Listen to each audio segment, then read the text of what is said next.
knowledge, I want you to apply radical bromination and the very special selectivity of bromine to this molecule, and I want you to predict what the major product is. Chlorine will have 8 products, but I want you to draw in this box the major product singular. You could predict in the chlorination reaction that there are 8 different products. In bromination, since it's really picky, it's going to pick the best radical to go after, the most substituted position. It's going to make one major product. That's its main difference between chlorine. Draw the structure of that product here.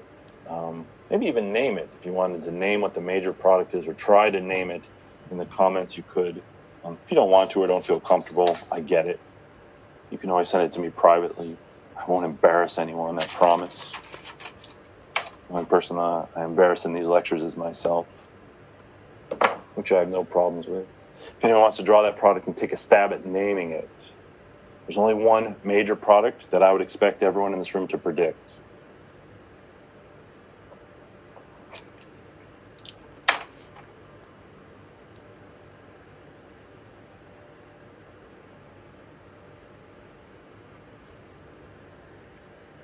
This would be the major product. Yes, that's right. So the question is, does bromine strongly prefer tertiary over secondary? It very, very strongly supports tertiary, or favors tertiary the most. This will almost be 100% in this case. So bromine's very, very selective for the tertiary position. So bromine has a choice, and it does here. It has primary, tertiary, secondary, secondary, secondary carbons at its disposal. This is the major product that bromine makes. So bromine's very selective.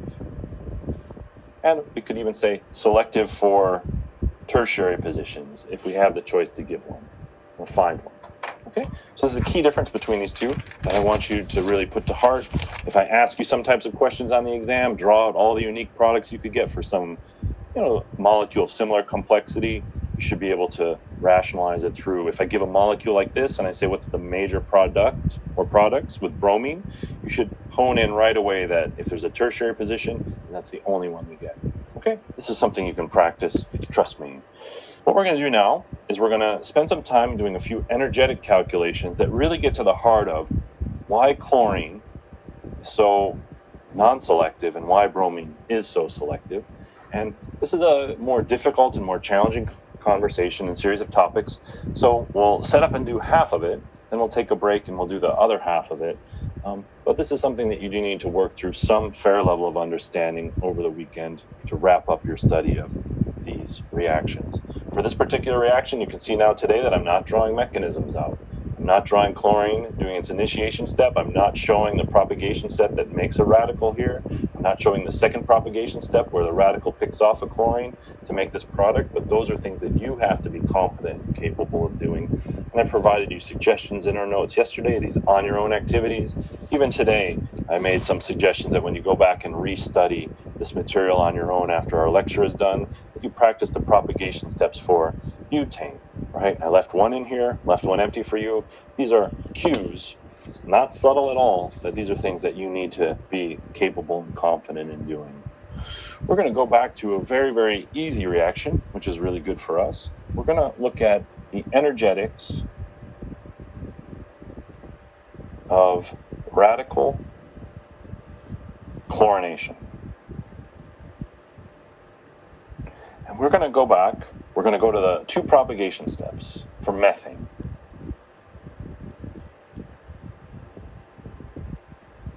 We're going to go to the propagation steps, and inside these propagation steps will be an understanding of why chlorine's selective, less selective than bromine, and why bromine is so selective. Let's look at the propagation steps for the radical chlorination of methane. I'm just going to compare chlorination and bromination for methane.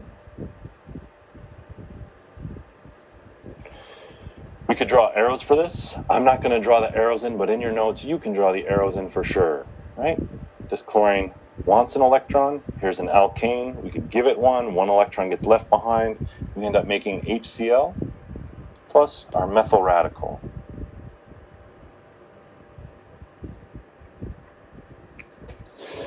We're going to look at the energetics of this particular process. We talked in our previous class that the bond association energy for methane was about 100 or something like that, right around 100. We're going to get very specific with it today. The bond association energy for methane is 104 kcals per mole. If we look at this overall reaction, we break this particular bond and we make this particular bond. The bond association energy for HCl is 103 kcals per mole. We broke a bond, we made a bond. To break this bond, 104 kcals of energy are required. When this bond is formed, it's an exothermic process, and 103 kcals of energy are liberated. If we want to break this bond, we put 103 kcals into it, it breaks. If this bond actually forms, we liberate 103 kcals per mole. In these reactions, we're going to do some very, very simple enthalpy calculations to look at the energetics of these calculations.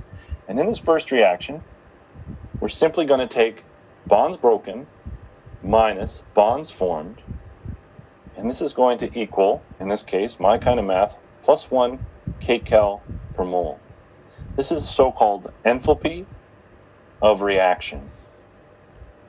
And there's going to be two steps to this propagation, so we'll just call this the first delta H of reaction, or enthalpy of reaction. This first reaction is slightly energetically uphill. We call it endothermic. So, in general chemistry,